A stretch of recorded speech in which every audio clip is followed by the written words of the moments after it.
Welcome to The Explainer. Today, we're diving into something pretty fascinating. We've distilled the wisdom from nine groundbreaking TED Talks to unpack the hidden forces that shape your life. We're talking about the surprising science of you. Okay, so where do we even begin with all this?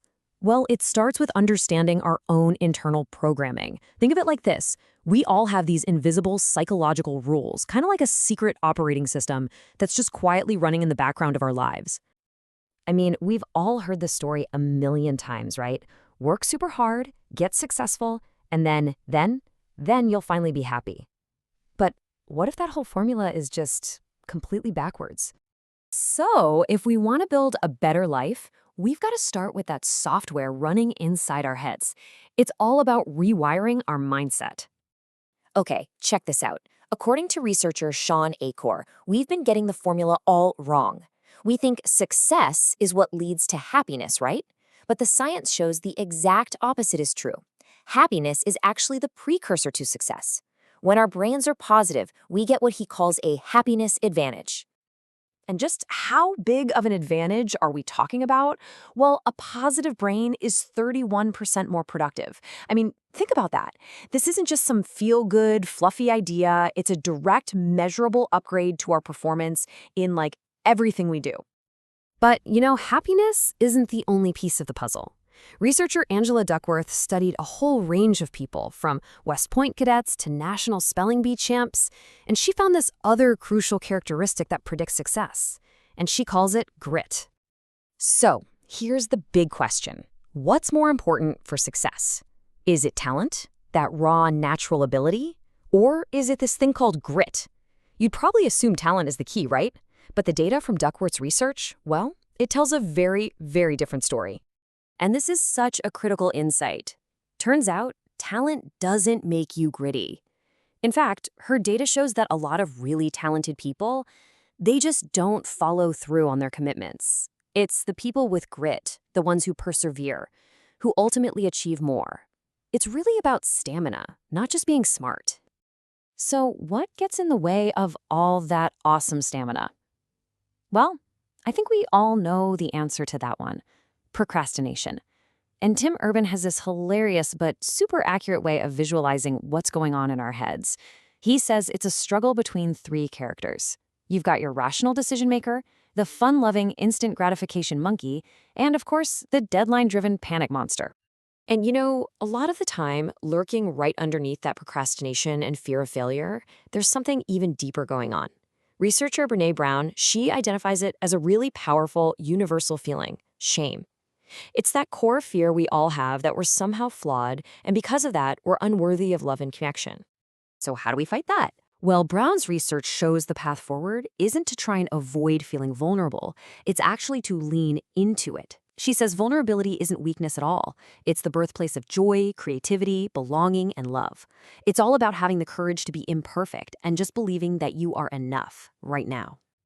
Now, here's where things get really wild. This whole internal mindset thing, it has this powerful two-way connection with our physical selves. Get this. It turns out you can actually change how you feel just by changing how you stand.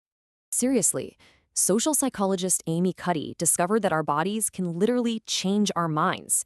If you adopt what she calls a high power pose, standing like Wonder Woman with your hands on your hips, for just 2 minutes, it can fundamentally alter your brain chemistry. And the science here is just undeniable. A simple 2-minute power pose increases testosterone, that's the dominant hormone, by 20%. At the same time, it decreases the stress hormone, cortisol, by 25%.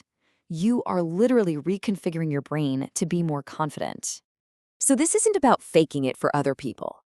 It's about reconfiguring your own brain to let your authentic, confident self come to the surface. Her point is, don't just fake it till you make it. You fake it till you become it. These tiny little tweaks can lead to really big changes. Okay, but no amount of power posing is going to help a brain that's just running on empty. And this brings us to something absolutely non-negotiable. Neuroscientist Matt Walker reveals the truly shocking cost of ignoring a biological necessity, sleep. Get this. Pulling just one all-nighter can tank your ability to make new memories by a staggering 40%. And it's not just your memory. A lack of sleep absolutely devastates your immune system. Just one night of only 4 hours of sleep, that drops your critical immune cell activity by 70%. His message is crystal clear. The shorter you sleep, the shorter your life. Sleep is not a luxury, it is a life support system.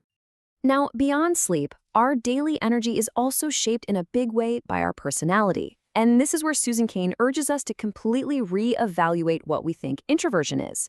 It's not shyness. It's all about how you respond to stimulation. Extroverts, they crave lots of it. But introverts, they feel most capable and alive in quieter settings. All right, so we've got this deeper understanding of our minds and our bodies. The big question now is, how do we use that to change how we engage with the world around us? Let's look at some new ways to interact with our ideas and with each other. Let's talk about creativity and that crushing pressure to be a genius. Author Elizabeth Gilbert suggests this incredible mindset shift from the ancient world.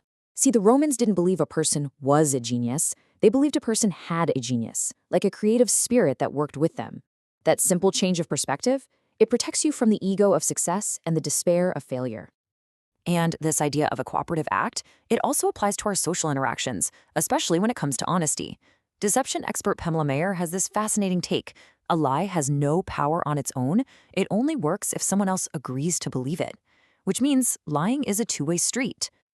And when you realize that some studies show we could be lied to anywhere from 10 to 200 times a day, well, that insight becomes really powerful. This isn't just about becoming a human lie detector. It's about realizing we have a choice in building a world where the truth has a better shot at thriving. So, after all of that, what's the big takeaway? It all comes down to this. Understanding these hidden forces, everything from our mindset to our biology, it gives us the power, the agency to consciously change our own lives for the better. Whether it's putting happiness first, striking a power pose before a big meeting, or fiercely protecting your sleep, you now have the tools to apply this science. The only question left is, which one of these hidden rules are you going to rewrite first?